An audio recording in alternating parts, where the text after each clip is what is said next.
Over the course of the last couple of videos, I think we have proven that you can make a large impact in your garden with small gardening tasks. Gardening tasks that don't exert a lot of energy, don't get your blood pressure super duper high. You don't have to engage all of your muscles in strenuous work to get the jobs done, but instead you're caring for your things little by little, and like I said, at the end of it, your garden still looks so much better. We're going to continue on with that same idea today, make a huge impact in the garden with low impact gardening tasks. Hi you guys, this is Nicole from My Carolina Garden. My garden is located in growing zone 8B and we are in Southeastern North Carolina. As we sit in the location of one of the areas we're going to be working in, I did want to give a heartfelt thank you to those of you who reached out and communicated with me in regards to the health issues that I was bringing up to you a couple videos ago. I appreciate that so much, and you connected with me personally, maybe with stories of your own and that sort of thing, and man, that just means the world. So I'm going to take all that love and we are going to throw it right here into the garden. I have lots of Coleus sitting around me, as you can see. I have Coleus coming out of my ears because I am propagating so much of it. And the thing is, I want to add some of it into this garden over here. I'm lacking color, as a lot of us are this time of year, and I had put some Coleus in here earlier to start this year off, and I'm like, you know what? I have so many plants, I gotta toss some more in there. I'm gonna have to stick fairly close to the crepe myrtle tree over here though, or even up on the mound a bit, because that's where it's a little bit more protected from the sun. As we come forward this way, we get more sun, so I'm not sure how the Coleus will do there. But propagations. So I have some tall babies, some green babies, some colorful babies, and we're just gonna do a mix of these plants and get them into the ground over here. This Coleus right here is in an 8-inch terracotta pot that is going to be part of my Coleus wall or Coleus alley in my shade garden. But this one out of all 4 that I have planted up has gotten the tallest. So I am going to remedy that, and we're going to do some clipping back on this Coleus. Now when Coleus gets leggy like this, you can trim back and have things bush out on it. Now what's going to happen with the Coleus here is I'm going to have to trim off these leaves right here and clip right about there. This is where the roots are going to come out of, so this is what I'm left with to plant into the ground, which is fine. Doesn't look like much, but it's what I got. And then like this one here has a little bit more on it, but again, I'm clipping off these bottom leaves and the roots are going to come out of those leaf nodes. And then once I start adding these things into the ground together, it'll end up being just fine.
Here's the thing with Coleus. If your temperatures are going to be staying above 50 degrees Fahrenheit as we move into fall, then you can still have Coleus growing in your yard.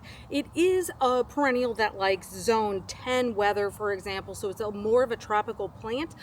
But if you're not seeing those temperature dips quite yet, think about it. I still have a solid 2 months, probably more like 3 months, that I can have Coleus growing outdoors. So why not add it into your landscape if you have the room for it? And it's giving me some color that I can see very easily. I could add fall decor around to really make it pop even more. So I've added it on both sides of me because I have a little shade on this side here by the height of my old tiger lilies.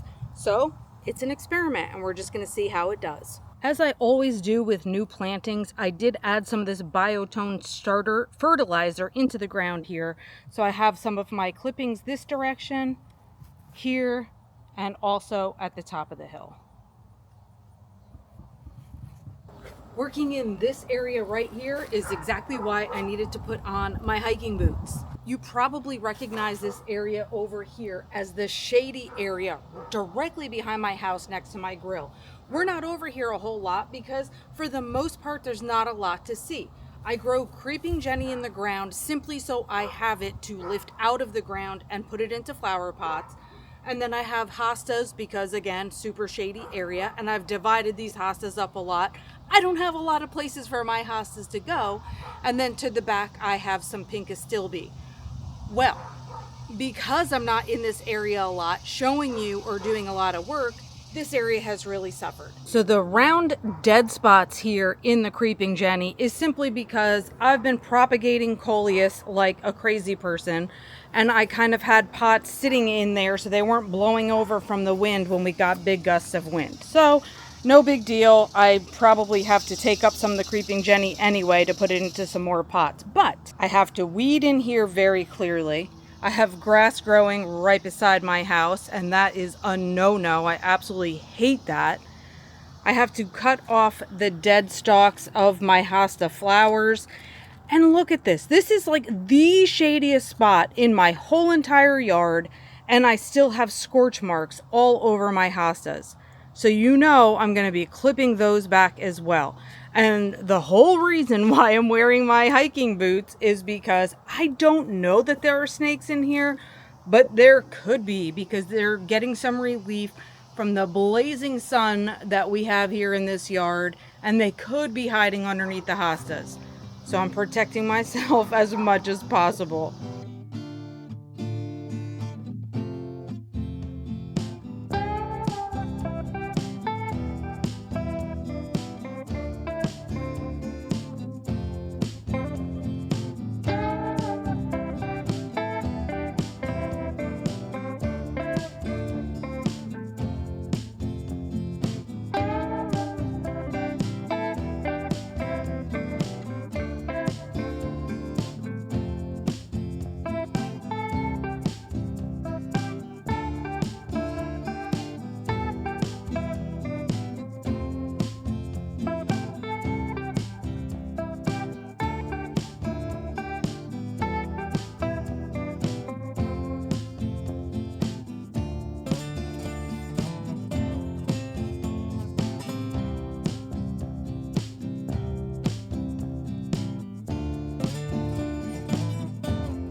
Defining the edge was important here, of course, but besides that, getting the really gross foliage that was badly burnt off has made an improvement. I cut the dead astilbe off of the top as well. And then, of course, just washed off the leaves for aesthetic purposes so that we saw a little improvement there as well. It's not that this garden is now going to be making all of my videos, but you know what? You walk out your back door, this is something that you see. So being able to improve that without a lot of effort works for me. I had essentially stopped my fertilizing regimen during the real brutal heat stress times in the garden, like essentially kind of the month of July, which was so bad, hot, humid, just absolutely disgusting, that I didn't want my plants to get even more stress from me fertilizing them, where they felt like they had to push out new growth when they were more or less just struggling to stay alive. But now it's time to get back to it. It's still hot this week for sure, and we still have a lot of humidity, but it's not overwhelmingly so. At least we're dropping more about 20 degrees in the evenings. So our days are somewhere around 90, our evenings are somewhere around 70. And so it's time for me to feed my plants. I have a lot of plants that really need to be fertilized and want to continue their thriving session with that. So I use the Miracle Grow feeder that attaches to the hose. Now mine's quite old, so it looks a little disgusting, but I find it to be so easy to use the water soluble fertilizer and use it in this way, as I struggle to take my hose attachment off here. So that's what I'm going to do. And especially in my shade garden where I have all these Coleus plants and I don't have anything hooked up to my drip irrigation just yet. Everything needs to be watered. Everything is looking for some fertilizer. So I'm going to start rocking and rolling on that. I use my feeder to pour the granules into, and then it has to be filled up with water before it starts to pump out the fertilizer onto the plants. So let's head back into the shade garden and take care of some of the babies back there.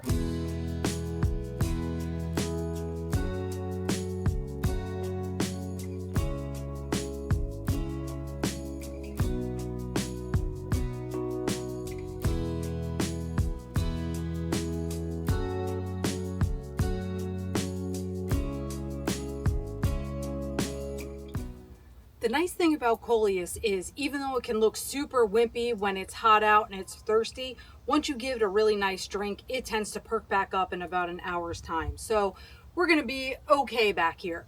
Once I get these guys fully replenished with their water, I actually have to get back onto the neem oil spraying, because another thing that the heat and humidity brings with it, besides getting the plants thirsty or causing that heat stress where you're not fertilizing, is can bring bugs and disease.